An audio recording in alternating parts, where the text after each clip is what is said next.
नमस्कार व्यूअर्स, मैं हूं अमीश देवगन। एक दौर था जब पूरे भारतवर्ष का नारा था अंग्रेजों भारत छोड़ो, लेकिन मैं आज कहता हूं कि कट्टर था भारत छोड़ो, क्योंकि कुछ लोग इस देश में तालिबानी कट्टरता का जहर घोल रहे हैं। बंगाल में 8 लोगों को पहले तड़पाया गया और फिर उन्हें जिंदा जला दिया गया, जिनमें 2 मासूम बच्चे भी शामिल थे। वो कंकाल देखकर रूह कांप जाए। एक और कट्टर सोच है जो शरिया को संविधान से ऊपर रख रही है। ये लोग कहते हैं कि कोर्ट कौन होता है हमारे धर्म से जुड़ी बातों पर फैसला सुनाने वाला। कोर्ट का फैसला इनके पक्ष में हो तो सब कुछ जायज है, सब कुछ सही है, सब कुछ ठीक है, लेकिन अगर फैसला इनके मन के मुताबिक ना हो तो ये जज से लेकर कोर्ट तक सब पर सवाल खड़ा कर देते हैं। जजों को जान से मारने की धमकी दी जाती है। कश्मीरी हिंदुओं का दर्द, 32 साल पुराना दर्द, एक फिल्म के जरिए दुनिया के सामने आया तो कुछ लोग इसके भी खिलाफ खड़े हो गए। कहने लगे कि यह सच्चाई छुपा कर रखो, दबा कर रखो। यहां तक कहा गया जो हो गया सो हो गया, रात गई बात गई, अब इसे भूल जाओ। इस कट्टर सोच पर बहस बेहद आवश्यक है। इस सोच पर प्रहार बेहद जरूरी है। इसलिए आज मैं जनता जनार्दन के बीच, युवाओं के बीच सबसे बड़ी चर्चा, सबसे बड़ी बहस खड़ा करने जा रहा हूं। कट्टरता भारत छोड़ो, आज इसी पर होगी सबसे बड़ी चर्चा।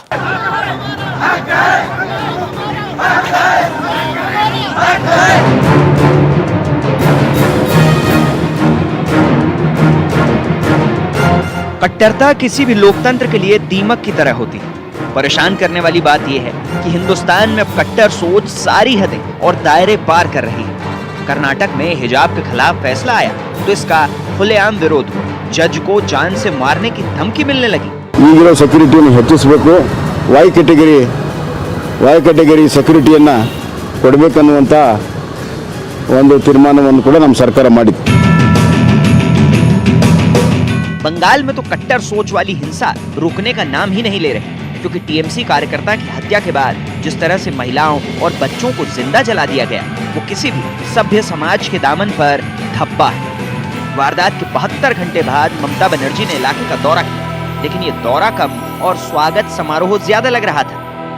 खाने हाचलेও চলে যাচ্ছে কোটে, কাশলেও চলে যাচ্ছে কোটে।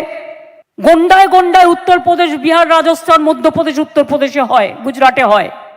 ये जो बंगाल फाइल्स है, ये जो पॉलिटिकल मर्डर और रिवेंज किलिंग्स की बंगाल फाइल्स है, उस पे प्रत्येक हिंदुस्तानी, प्रत्येक मानव को आज उस पे गौर करने की आवश्यकता है और ममता बनर्जी से सवाल पूछने की आवश्यकता है। कभी कभी तो मन करता है कि ममता जी से कहें कि ममता जी, नाम तो आपका ममता है मगर काम निर्मम है। आप ममता बनर्जी नहीं, आप निर्मम बनर्जी हैं। अब जरा सोचिए, 32 साल बाद कश्मीरी पंडितों का दर्द दुनिया के सामने आया तो इसे हिंदू मुस्लिम वाले तराजू में तौला जाने लगा, जबकि फिल्म कट्टरता और जिहादी सोच पर चोट करती है। कट्टर सोच वाले ये कुछ ही मामले नहीं है, बल्कि फहरिस्त काफी लंबी है। राम मंदिर पर फैसला सुनाने वाले जजों की भी सुरक्षा बढ़ानी पड़ी थी। तत्कालीन सीजेआई रंजन गोगोई को तो Z+ सुरक्षा देनी पड़ी थी। अयोध्या में मंदिर का ताला खोलने का आदेश देने वाले तत्कालीन जिला जज KM पांडे को तो कई बार जान से मारने की धमकियां मिली। यहाँ तक कि अफगानिस्तान और सऊदी अरब से भी उन्हें धमकी भरी चिट्ठी भेजी गई। याकूब मेमन की अंतिम अपील नामंजूर करने वाले जस्टिस दीपक मिश्र को भी धमकियां मिली थी। आखिर ये कौन लोग जो खुद को संविधान से ऊपर समझते हैं? बड़ा सवाल ये कि क्या हिंदुस्तान इस सन की मानसिकता से चलेगा या फिर बाबा साहेब के संविधान से? तो आज इस कट्टर सोच पर सबसे बड़ी बहस होगी। मेरे साथ युवा हैं जो अपने दिल की बात रखेंगे, अपनी बात रखेंगे। मेरे साथ स्टूडियोज में मौजूद हैं शिवम त्यागी, जाने माने राजनीतिक विश्लेषक है, जोरदार तालियों से स्वागत करिए। मेरे साथ डॉक्टर संबित पात्रा है, भारतीय जनता पार्टी के नेता, प्रवक्ता, उनका अभिनंदन है। मेरे साथ इस चर्चा में जुड़े तस्लीम रेमानी, अध्यक्ष MPCI के, उनका अभिनंदन है। मेरे साथ शोहेब जमई जुड़ रहे हैं, आईएमएफ के, उनका भी अभिनंदन है। आप तमाम लोगों का अभिनंदन है इस चर्चा में। मैं शुरुआती दौर में 60 सेकंड दूंगा, आप अपनी बात को रखिए। मैं शुरुआत शोएब जमैया आपसे करता हूं। क्या शरिया संविधान से ऊपर मानते हैं आप? 60 सेकंड। अमीश जी, इस देश का हर एक मुसलमान, हर एक नागरिक इस देश के संविधान से बंधा हुआ है, और मैं समझता हूं कि किसी भी कोर्ट के जजमेंट से डिसएग्री करने का तो अधिकार हम रखते हैं, लेकिन कोई कोर्ट के जजों को कोई धमकाए तो वो फ्रिंज एलिमेंट, उस पर कानून का डंडा चलता है और चलना भी चाहिए। लेकिन जब हम कोर्ट की ये जजमेंट से डिसएग्री होते हैं तभी हम हायर कोर्ट में जाते हैं, जस्टिस सीख करते हैं। सबरीमाला के केस में भारतीय जनता पार्टी या फिर हिंदूवादी पक्ष जो है वो डिसएग्री कर गई, सुप्रीम कोर्ट में गई, वहां भी नहीं माना, फिर उसके बाद भी कहे कि सुप्रीम कोर्ट का अधिकार नहीं है हिंदुओं के धार्मिक मामलों में दखल देने का, नहीं माना, अभी भी नहीं मानते। तो सवाल यह है कि कट्टरता सिर्फ एक तरफ की नहीं है, आप पार्ट 2 हमेशा भूल जाते हैं। कट्टरता यह है कि सत्ता के संरक्षण में जब गुंडे गली गली में दुकानें बंद करवाते हैं, मंदिरों के बाहर मुसलमान की दुकान नहीं हो सकती, फिल्मी थिएटर में यहां से नारे लगते हैं कि हथियार उठा लो, तो ये सारे कट्टरता जो है ना, मुझे लगता है 7 सेकंड आपके कंप्लीट हो गए। मैंने किसी का धर्म का नाम नहीं लिया, लेकिन आपने इसमें हिंदूवादी गुंडे भी लेके आ गए, आप सबरीमाला भी लेके आ गए। लेकिन सबरीमाला क्या विषय था, और सबरीमाला का निर्णय जब आया किसने किसको धमकाया, और किसने टीवी डिबेट में आके ये बोला कि हम नहीं मानेंगे चाहे जो कर लो? आप समूचा विपक्ष, कांग्रेस, आम आदमी पार्टी, सपा, बसपा, जाने माने धार्मिक मुस्लिम चिंतक, ओवैसी साहब की पार्टी कहती है ये सब कुछ बीजेपी करवा रही है। कट्टर सोच तो बीजेपी वालों की है, ये राम मंदिर भी बनवाते हैं, ये 370 भी हटवा देते हैं, इसलिए कट्टर सोच आपकी है। अमीश भाई, मैं तो किसी धर्म का नाम नहीं लूंगा, मैं सिर्फ उदाहरण दूंगा और जो प्रचलित है वो बताऊंगा, आप चिंता कर लेना किसके लिए कह रहा हूं। देखिए, एक वर्ग ऐसा है जो कहती है कि हमारे ऊपर बहुत अत्याचार हुआ, बहुत अन्याय हुआ, हमारे बच्चों को नौकरी नहीं मिली और इस कारण से हम पत्थरबाजी करते हैं। हमारे ऊपर बहुत अत्याचार हुआ इसलिए हमने AK-47 उठा के लोगों को भूना है। जब उनसे पूछा जाता है आप आतंकवादी क्यों बने, हमारे पे अत्याचार हुआ इसलिए हम आतंकवादी बने। और दूसरा वर्ग वो है, 5 लाख लोगों को घर से बेघर कर दिया गया, मगर एक उस वर्ग में व्यक्ति नहीं मिलेगा जिसने बंदूक उठाया, जिसने पत्थरबाजी की। उन्होंने क्या किया? उन्होंने एक पिक्चर बनाई, 32 वर्ष बाद ले देकर पैसे भीख मांग करके एक मूवी बनाई, और दूसरे सोच वाले लोग उस मूवी पर भी हंस रहे हैं। ये मूवी क्यों बनाई? तुम्हारे को तो ये परमिशन नहीं है। द मूवी स्प्रेड्स हेट्रेड, यह मूवी घृणा फैलाता है। मारने वाला घृणा नहीं फैलाता है, बम से उड़ा देने वाला घृणा नहीं फैलाता है, महिलाओं का रेप करने वाला घृणा नहीं फैलाता है। मुझे आश्चर्य है, इस देश में सेक्युलरिज्म के कारण आज हम उस परिस्थिति में खड़े हैं, मूवी बनाने वाला, पिक्चर बनाने वाला घृणा फैलाता है, आतंकवादी घृणा नहीं फैलाते। यही कट्टरवादी सोच है। जी, आपने अपने 60 सेकंड का इस्तेमाल किया। मैं आपके पास आता हूं डॉक्टर रहमानी, आपका वक्त है। डॉक्टर रहमानी, हिजाब पर विवाद खड़ा होता है और जब कोर्ट फैसला देती है तो जजों को धमकी मिल जाती है। ऐसा पहली बार नहीं हुआ। कश्मीर के अंदर तो एक जज ने जब आतंकी को सजा सुनाई, उसको चौराहे पर 32 साल पहले मार दिया गया था। 32 साल पहले और 32 साल बाद कहानी वही की वही है। हम आह भी करते हैं तो हो जाते हैं बदनाम, गालिब ने कहा था। हम आह भी करते हैं तो हो जाते हैं बदनाम, वो कत्ल भी करते हैं तो चर्चा नहीं होता। कट्टरता किसी महज़्ज़ब समाज का हिस्सा नहीं हो सकती, और कट्टरता जिस जानिब से भी हो, वो समाज का वो हिस्सा हमारा पीड़ित हिस्सा है। वो पीड़ित मतलब वो बीमार हिस्सा है, उस हिस्से को काट के फेंक देना चाहिए। आपने जिस अंदाज से इस प्रोग्राम को अभी शुरू किया और जितने क्लिप्स आपने टेलीविजन पे अपनी रिपोर्ट में दिखाए, जो संबित जी ने अभी जिस अंदाज से बात की, आप नाम नहीं ले रहे बड़ी खूबसूरती के साथ। मैं आपको मतलब अप्रिशिएट करता हूं कि आप नाम नहीं ले रहे, लेकिन आप अपने तमाम अंदाज से बता रहे हैं कि कट्टर इस देश में सिर्फ मुसलमान कट्टर है। तो क्या मैं आज एक अदालत में खड़ा हूं? मेरा कोई एग्जांपल गलत था, अगर मेरा कोई एग्जांपल गलत था तो मुझे बताइए। यकतरफा है, आपने इसके पैरेलल नहीं तो और बताइए ना, examples कहां दिखाने चाहिए। जैसे आपके क्यों साथ आना सेकंड हो चाहिए गए, सामने? कहा कश्मीरी हिंदुओं का अगर पलायन हुआ तो मैं क्या बोलूं, कश्मीरी मुसलमानों का पलायन हुआ। नहीं, हिजाब आप बैन हुआ पर ना। अगर हिजाब बैन के बाद अगर जजों को धमकी दी गई तो मैं क्या बोलूं, नहीं हिजाब बैन के बाद धमकी नहीं दी गई, दूसरे मामले पे धमकी दी गई है, मैं क्या बोलूं, मुझे बताइए ना आप। नहीं, आपके पास कोई भी और एग्जांपल अगर नहीं है। बंगाल के अंदर नर्तनकाल मिले हैं 8 तो मैं क्या बोलूं, अरे साहब, नर्तनकाल नहीं खरबूजा मिले। छुरी पे गिरे या छुरी आप खरबूजे क्या पे गिरे, करिए? कटता वही है जिसे आप कट्टर कह रहे हैं।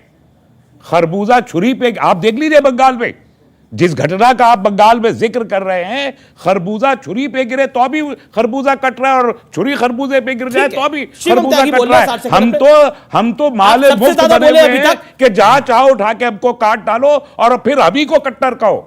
कितनी जहां example जाओ हैं? और आपको काट डालो और फिर आप- हमी को आपने नहीं, धर्म नहीं, आप संसद आपको क्यों नहीं आप दिखाया? आप आपने आपसे रिपोर्ट आपका में धर्म ताल्लुक संसद क्यों नहीं आपका दिखाया? आपसे आपका ताल्लुक आपने किस बात रिपोर्ट से में है? धर्म संसद ठीक है, की शिवम proceeding त्यागी क्यों नहीं दिखाई? शिवम मैं त्यागी पूछ रहा हूं आपसे।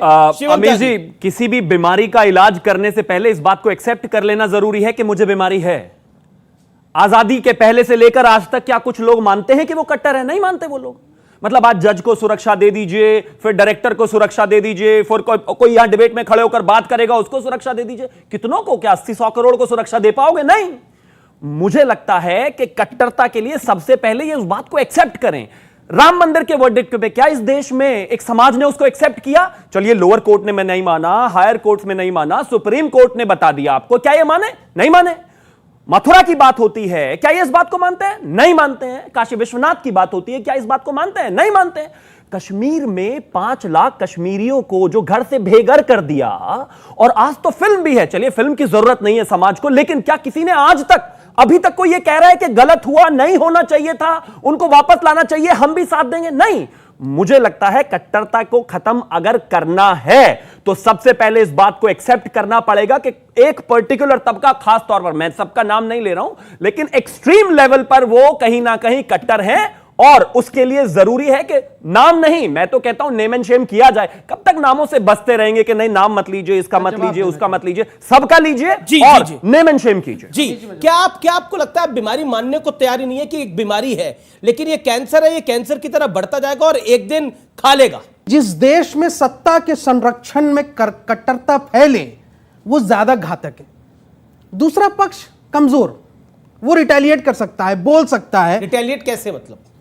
अरे रिटेलिएट क्या कर सकता है? आप यहां से गोली मार रहे हैं, सामने वाला यहां से डंडा लेके चला गया। आप तलवार लेके आ गए दुकान पे मियां जी को मारने के लिए, अब सामने वाला यहां से कुर्सी फेंक दी। अभी बहुत सारे वीडियो वायरल हो। सवाल यह है कि कट्टरता क्यों फैलाई जा रही है? अमरोहा में तो पत्थर फेंक रहे थे किसी एक एग्जाम्पल आप दे दीजिए, मैं आपका जवाब दे रहा हूं। एक एग्जाम्पल दे दीजिए कि इस देश के मुसलमानों ने पिछले 70 सालों में कोई धर्म संसद करके कभी कहा हो कि फला यहां से लोगों को यहां से मार दो और हथियार उठा लो? कभी इस देश के मुसलमानों ने कहा कि मेजॉरिटी कम्युनिटी के खिलाफ हथियार उठा लो? नहीं। किसी देश के बड़े यहां से ऐसे संगठन नहीं है जिसने ये कहा। लेकिन हाँ हुआ इस देश कार्रवाई हुई है और किसी ने उनका संरक्षण नहीं किया। ये लेकिन लगातार हो रहा है कश्मीर के अंदर, इस देश में लगातार हो रहा है। वहाबी सोच के कारण कश्मीरी हिंदुओं को विस्थापित करना पड़ा है। में आ रहे हैं। मैं 10 सेकंड, अच्छा ठीक है, 10 सेकंड में अपनी बातों के कश्मीर के जेनोसाइड की बात हो रही है। इस देश में आजादी के बाद सबसे बड़ा जेनोसाइड जो हुआ 1947 के बंटवारे के बाद, वो जम्मू के उधमपुर में हुआ, जहां 2.5 लाख कश्मीरी मुसलमानों को कत्लेआम करके यहां से गड्ढे में डाल दिया गया, ट्रक बाय ट्रक। यह इतिहास जाके विकिपीडिया में पढ़ लीजिए, वो भी 84,000 आंकड़ा दिखा रहे हैं। सबसे बड़ा जनसंहार 2.5 लाख जम्मू के अंदर, ये पढ़िए। कभी देश ने बताया नहीं, कभी टीवी में ये मामला आया नहीं, मैंने आज बताया है। देश इसको पढ़ना चाहे तो पढ़ सकता है। अब क्योंकि 47 की बात हुई है तो दूर तलक जाएगी। ओके डॉक्टर पास। 47 के बाद, बंटवारे के बाद ये हुआ उधमपुर जम्मू में। बड़े ध्यान से मैंने सुना, तस्लीम रहमानी जी ने एक शेर कहा कि हम आह भी करते हैं तो हो जाते हैं बदनाम। ये आह नहीं करते हैं, ये धड़ाम करते हैं, और जब धड़ाम करेंगे तो बदनाम होंगे। नहीं, ये सुनने में तो बात ही आपको अंदाज अलग लग रहा होगा, मगर सोच के देखिए, मगर विक्टिम हो, धड़ाम करने के बाद भी बोलते हैं हमने तो केवल आह किया है। मतलब आप सोचिए, यहां पर डिबेट करने की आवश्यकता नहीं है। आप जनता जनार्दन से पूछिए जाके कौन क्या कर रहा है, सबको सब पता है। मैं किसी धर्म के लिए नहीं कह रहा हूं। इस्लाम और इस्लामिस्ट फंडामेंटलिज्म में पार्थक्यता है, भिन्नता है। इस्लाम एक धर्म है, सभी धर्म का सम्मान होना चाहिए। हमारे पार्टी का बिल्कुल स्पष्ट मत है, सबका साथ, सबका विश्वास, सबका विकास। मगर फंडामेंटलिज्म, इस्लामिक फंडामेंटल, ये संग करते हैं। बीजेपी सत्ता जिसका संरक्षण है, सीरिया में बीजेपी, मोदी जी ने संरक्षण दिया था। आप बताइए, मोदी जी, अरे करो करो करो, फोड़ो फोड़ो बम, ये मोदी जी कर रहे थे सीरिया में जाके। ये सब तालिबान में जो हो रहा था, ये अमित शाह जी जाके संरक्षण दे रहे थे। आप देख रहे थे तालिबान में क्या। और मुझे तकलीफ इस बात की है अमित जी कि आपके शो में बैठकर यहां मौजूद लोगों ने कहा था इस जो हमारे सरकार है इससे अच्छे तो तालिबानी है, हम तालिबानों का समर्थन भी करते हैं, लोगों ने कहा था, आपके शो में कहा था। आप याद करिए, जजों को मारने की बात। सिर्फ इन लोगों ने नहीं कहा था, मेंबर ऑफ पार्लियामेंट ने बोला था, समाजवादी पार्टी के मेंबर ऑफ पार्लियामेंट ने भी कहा, इन्होंने भी कहा, तथाकथित बुद्धिजीवियों ने भी कहा। और तो और आप यहां जजों को वाई कैटेगरी, Z+ कैटेगरी सुरक्षा देने की बात कर रहे हैं। आपने यहां पर अभी साउथ के मंदिरों के बारे में भी बात की। आप बता दीजिए कौन से हिंदू विषय में कोई जजमेंट दिया गया हो और किसी जज को प्रोटेक्शन देने की आवश्यकता पड़ी हो? नहीं पड़ी है। मगर JNU के अंदर सारे ऑपोजिशन मौजूद थे। नारा क्या था? अफजल हम शर्मिंदा हैं, तेरे कातिल जिंदा हैं। और कौन है अफजल के कातिल? जज। सुप्रीम कोर्ट के जज को कातिल बना करके अफजल हम शर्मिंदा हैं, तेरे कातिल जिंदा है, नीलकांत टप्पू। नीलकांत जी, सर मैं बीच में कट्टरपंथी, सर कट्टरपंथी यही होती है बीच में बोलना। देखिए, शांति हमसे ही सीखिए। नहीं, आप देखिए, हमसे शांति सीखिए। थक गए हैं। नहीं थका हूं। कितना पोस्टर लगा के आए? सर देखिए, मैं शांति से पिक्चरों के पोस्टर लगा, मैं शांति से। कितना पोस्टर लगाया? किसी के त्रासदी का मजाक नहीं उड़ाना। मैं जवाब दूंगा, पोस्टर लगा रहे हैं, मैं जवाब दूंगा, मगर प्लीज चिल्लाइए मत, आराम से बात करें। ये जो आतंक होता है ना, शाब्दिक आतंक, ये भी अच्छा नहीं है। नहीं, क्योंकि पोस्टर की बात करी, मैं एक बाइट एक सेकंड जी जी, मैं पोस्टर पे आप भी लगा रहे हैं पोस्टर क्या? पहला मैं पोस्टर कितना पोस्टर लगाया? पहला मैं पोस्टर पे बोल दूं। जमाई साहब, आपने सवाल पूछा, मैं अपनी बात को काट के पहले आपके प्रश्न का जवाब। मुझे दुख होता है, मुझे कष्ट हुआ अरविंद केजरीवाल जी और उनके कुछ चाटुकार जो हंस रहे थे ठहाके मार के, और जो उन्होंने कहा ये जो नकली पिक्चर है, झूठी पिक्चर है, उसके पोस्टर लगाने आप लोग व्यस्त हैं बीजेपी वाले। पहले तो अरविंद केजरीवाल और उनके गुर्गे जो हैं ये माफी मांगे। ये कश्मीरी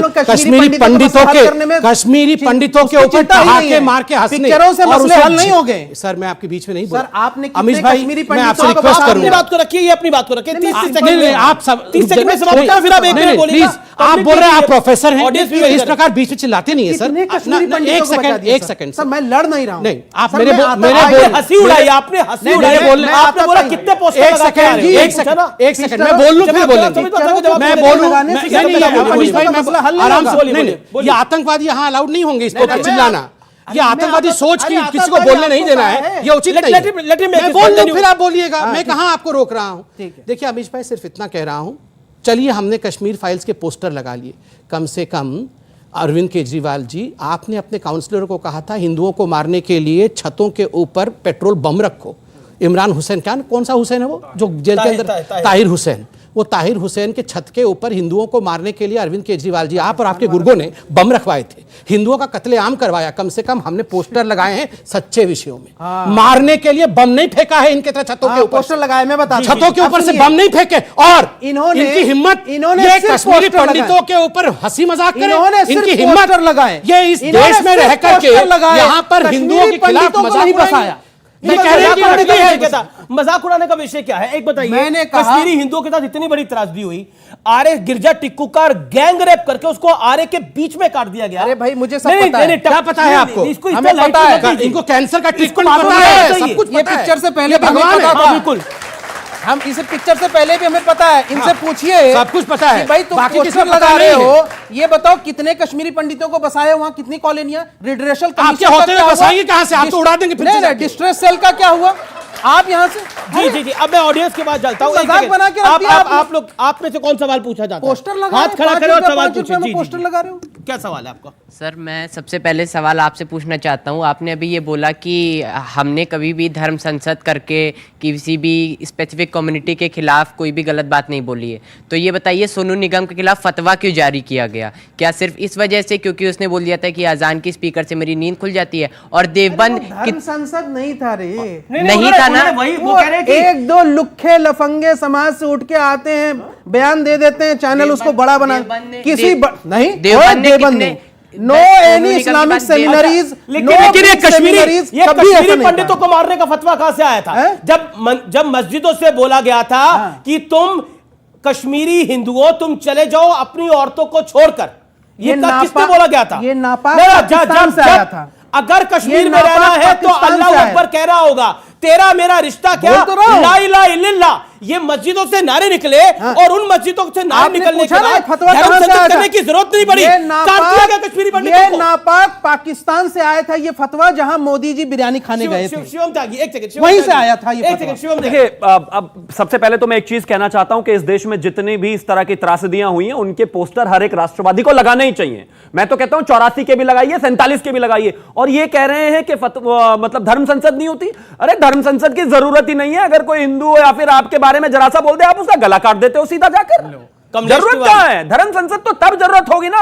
आप आए दिन फतवे देते हो इस देश में, कैसी बातें करते हैं? कितने फतवे बताऊं मैं आपको? बताइए, कितनों के गले काटे आप? जी। होता क्या मतलब इस तरफ से? वो तो आप ही बताएंगे ना। तो आप ही, मैं तो देता नहीं। तस्वीर मानी, ये तो आप लाख कोशिश कर लीजिए, लेकिन ये देश बदल रहा है।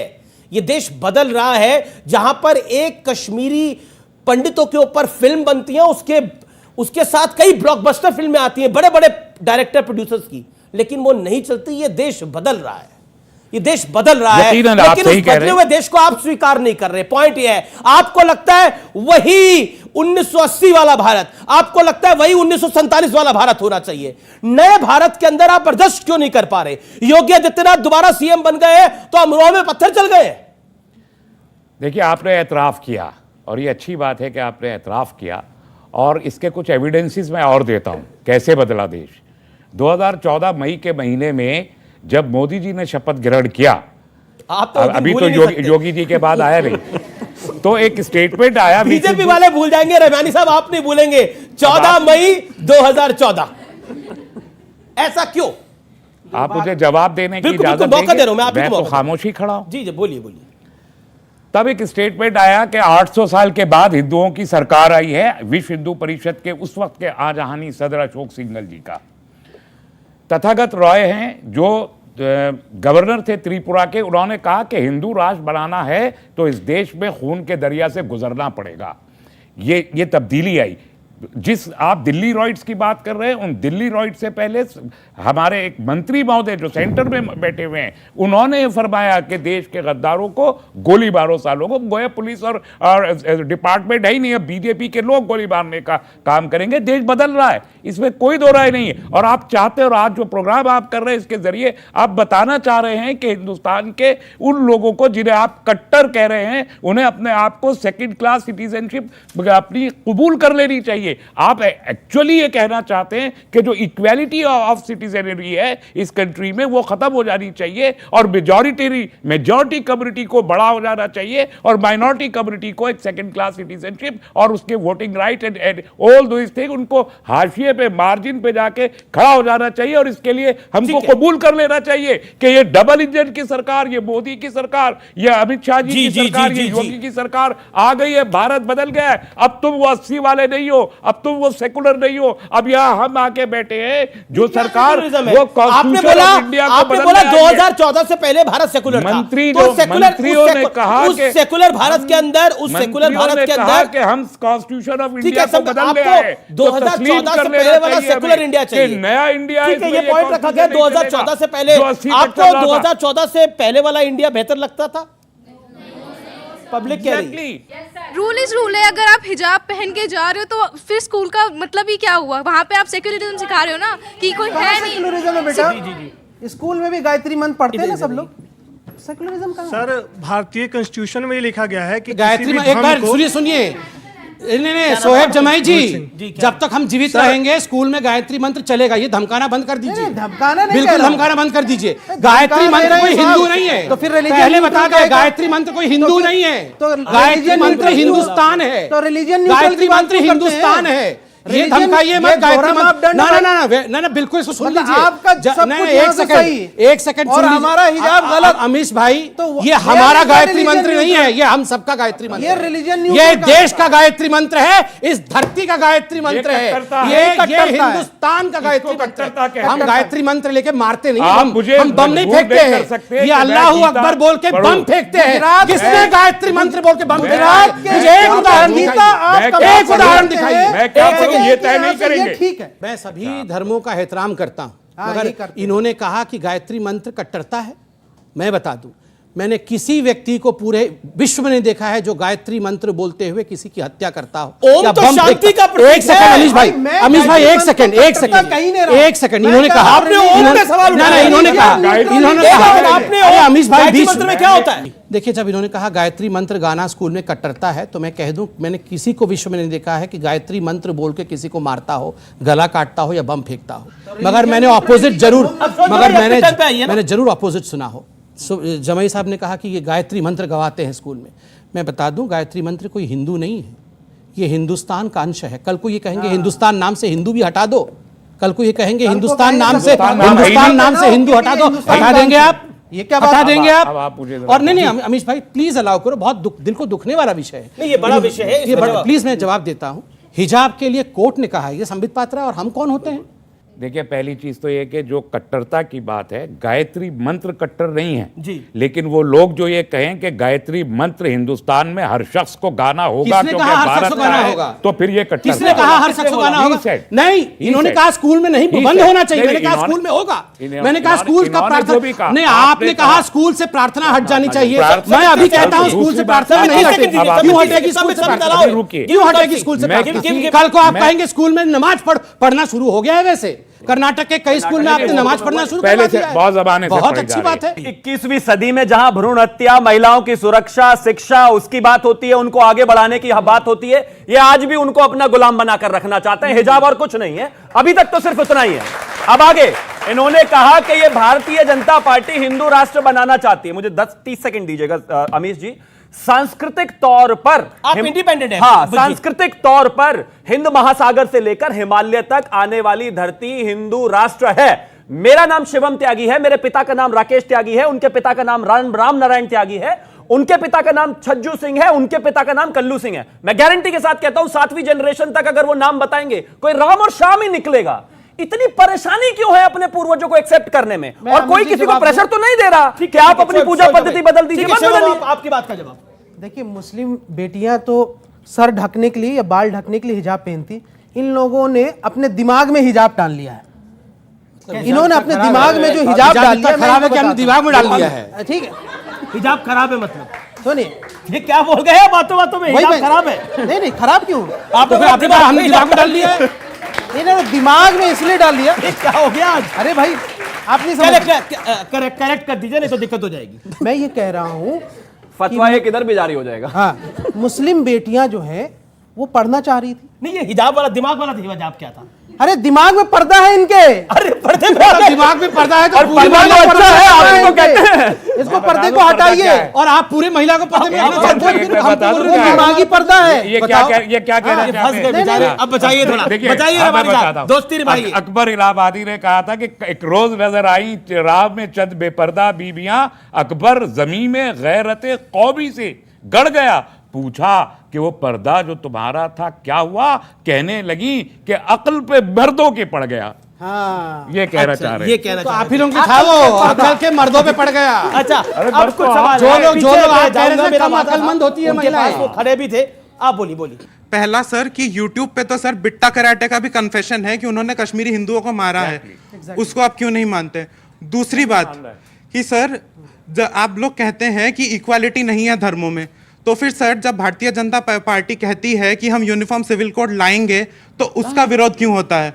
पहली बात तो कि Bitta Karate uniform civil code पे बताइए ना क्या है? कराटे को फौरन फांसी देना चाहिए, उसी तरह बाबू बजरंगी को भी देना चाहिए। एक तरफ बिट्टा कराटे तो दूसरी तरफ बाबू बजरंगी, दोनों ही कट्टर, दोनों ही हैवान। रही बात यूनिफॉर्म सिविल कोड, आप लेके आइए ना। इस देश में 300 से 370 बोलते थे, ले आए, सीए लेकर आए, ऊपर तो इसी मंच पे बोला, इन्हें चैलेंज मत करा करो। सीएए लेकर आए जो देश से बाहर की बात थी, उस पर तो एक साल तक ये सड़क रोक कर बैठे रहे। आपको चैलेंज किया जा रहा है कि आप लेके आइए यूनिफॉर्म सिविल कोड लेके जाइए जरा।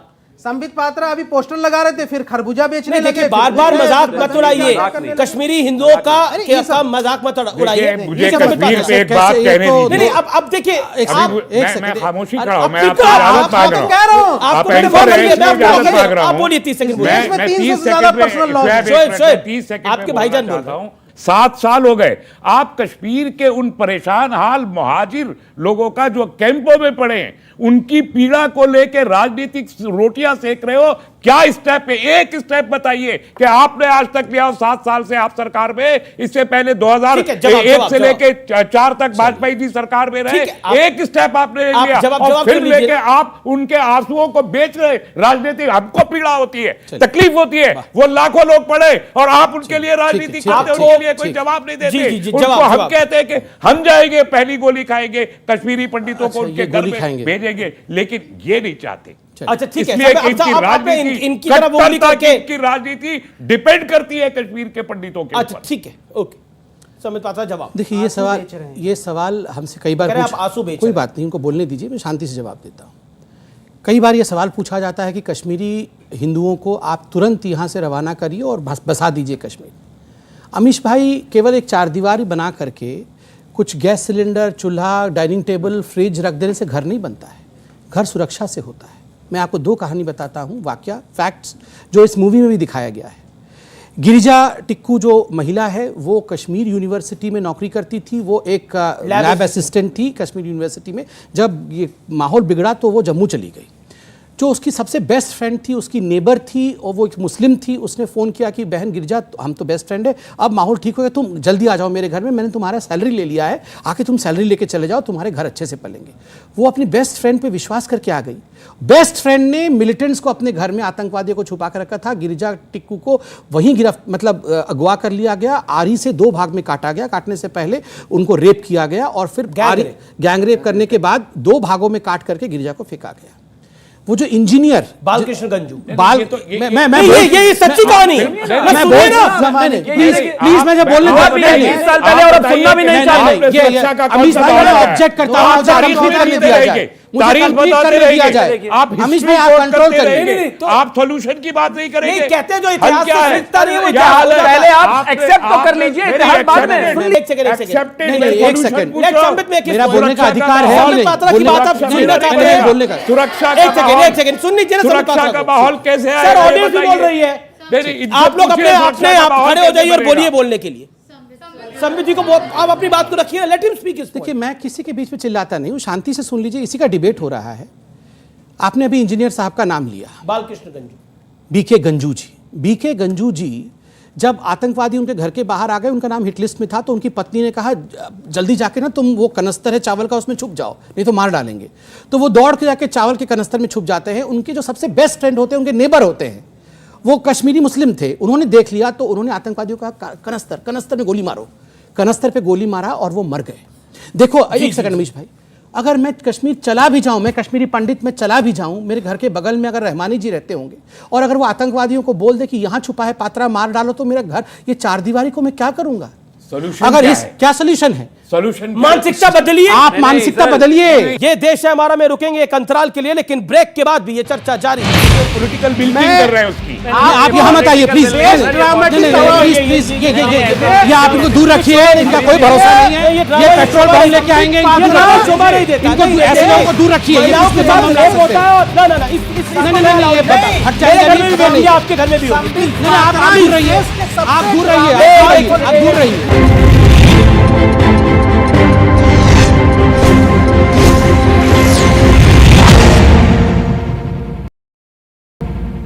Welcome back. आप देख रहे हैं ये देश है हमारा। हर बारी ये पॉइंट आता है कि डिबेट में कुछ निष्कर्ष तो नहीं निकल के आता, कुछ समाधान निकल के नहीं आता। अभी यहां बोला गया सरकार कहां है, सरकार कुछ करे। जब सरकार हिजाब पे कुछ करे तो भड़काओ आप, सरकार कुछ करे। जब सुप्रीम कोर्ट राम मंदिर बना दे तो भड़काओ आप, सरकार कुछ करे। जब सरकार सीए ला दे तो बोलो कि मुसलमानों की नागरिकता जा रही है लेकिन एक मुसलमान की नागरिकता नहीं जा रही, वैसी की वैसी सलामत है, भड़काओ आप लेकिन सरकार कुछ करे। उसके बाद कहा जाता है कि अपना दुख, दर्द और संवेदना भी जो है वो इतिहास है, उससे मत बताओ।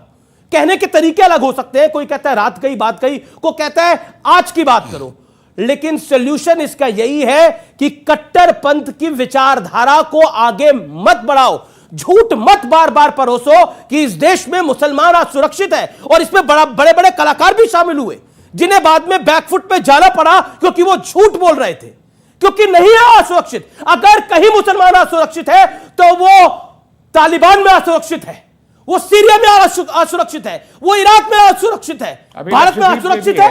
यहाँ पे डंके की चोट पे कहा जाता है कि रामलला का मंदिर हम नहीं बनने देंगे, उसके बाद भी सब कुछ सामान्य चलता है जी।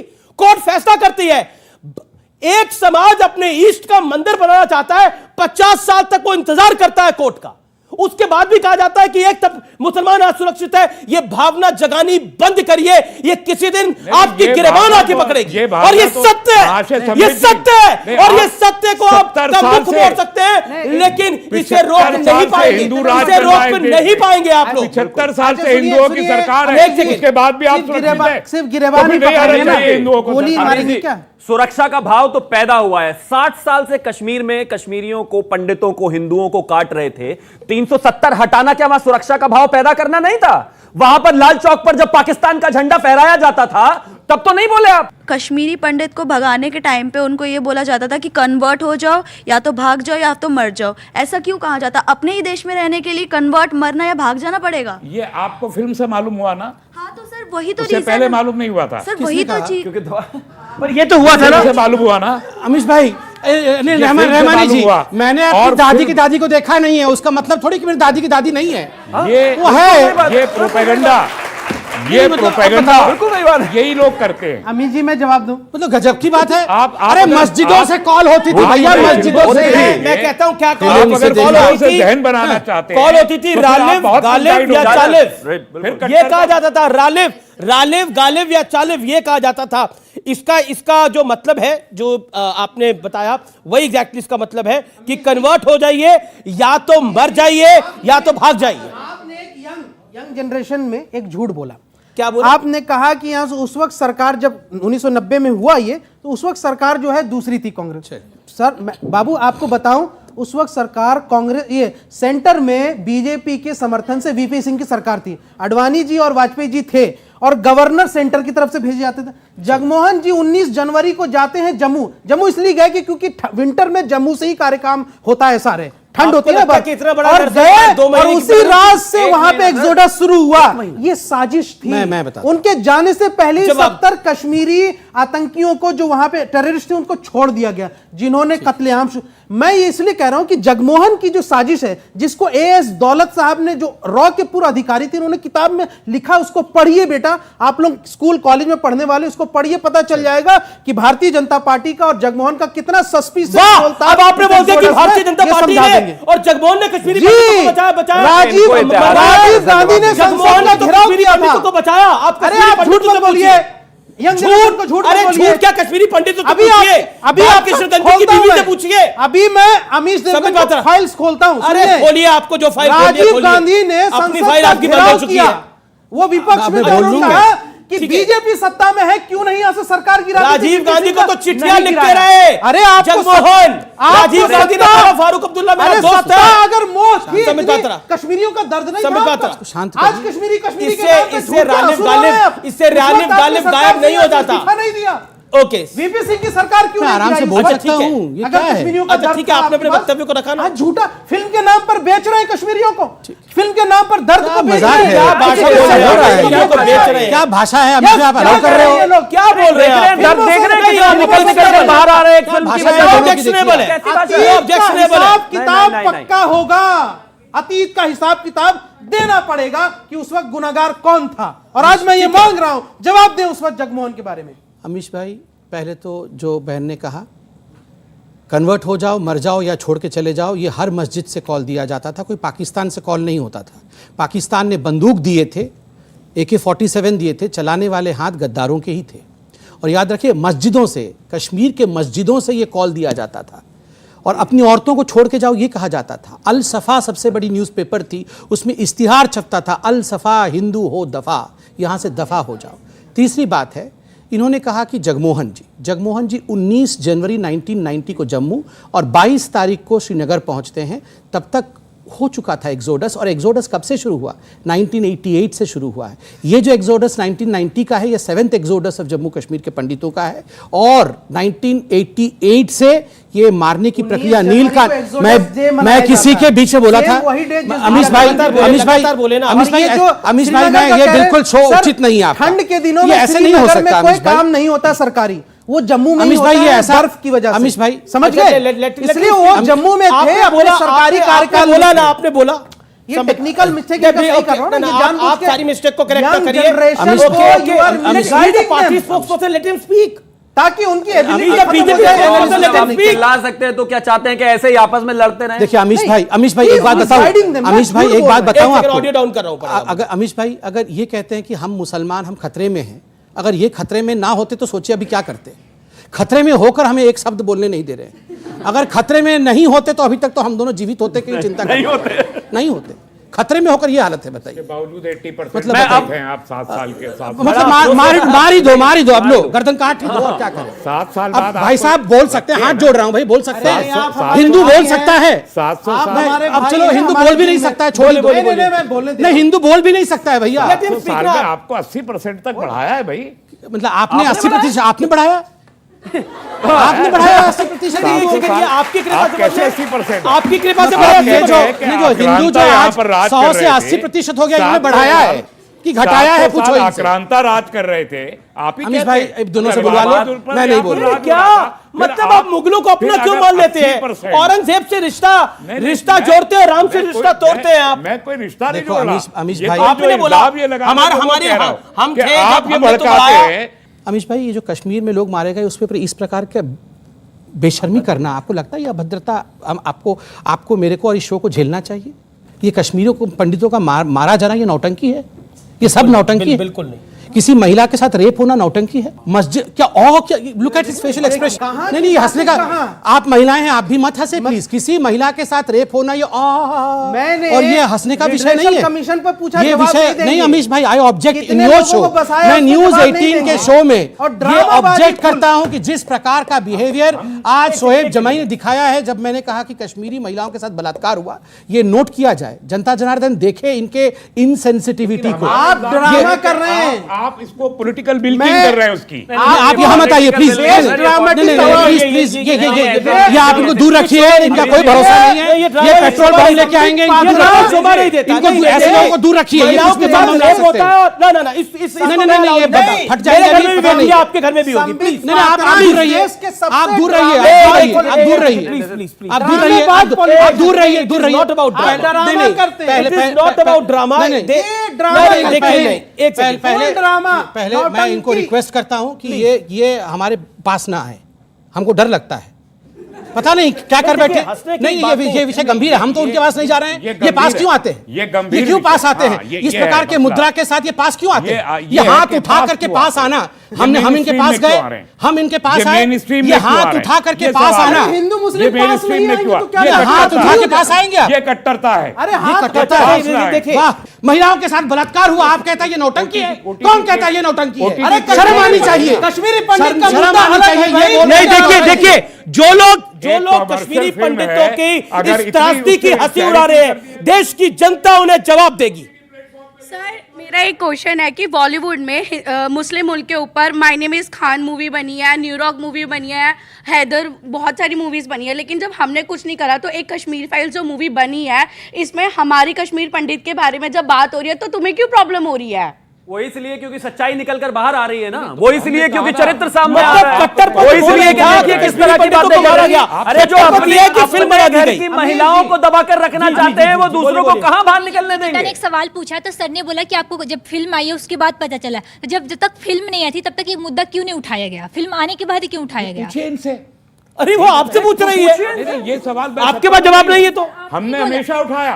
कहाँ? हमने ये उठा रहे सर अभी आपने ही बोला सर कहाँ उठाया? सर अभी आपने ही कश्मीरी बोला कि पंडितों का मुद्दा भारतीय जनता पार्टी एकमात्र ऐसी पार्टी है जिसने लगातार उठाया और लगातार बोला गया। क्योंकि सरकार से बड़े सारे सवाल हुए। Sambit Patra, final word, 30 second. Kashmiri files movie में आप सबने देखा होगा, मुझे लगता है आपने देखा है। उसमें पुष्कर जी जो अनुपम खेर थे वो हमेशा एक लिस्ट लेके चलते थे, एक प्रोटेस्ट का क्या था, आर्टिकल 370 हटाओ, आर्टिकल 370 हटाओ।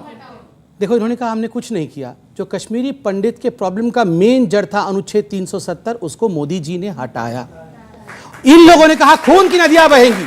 ये वही दो लोग हैं जिन्होंने कहा था अनुच्छेद 370 को छू के देखो हिंदुस्तान टूट जाएगा, और ये सोहेब जमाई ने कहा था कि कोई भी तिरंगा तक नहीं उठाएगा, और रहमानी साहब कहते थे खून की नदियां बहेंगी। जिनके साथ आप सरकार में थे, आप नहीं थे। चलिए, मुझे इस कार्यक्रम को यही समाप्त करना होगा, मेरा समय यहां पर समाप्त हो चुका है।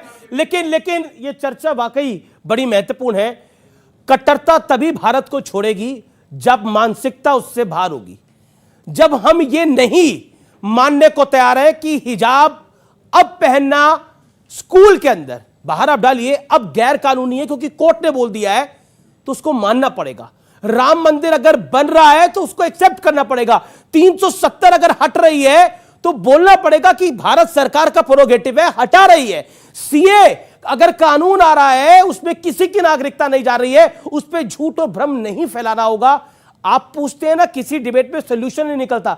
सोल्यूशन यही है कि आप झूठ बोलना बंद कर दें, और कुल मिलाकर उसके बिना आपका काम नहीं चल पाएगा। फिलहाल इतना ही, नमस्कार।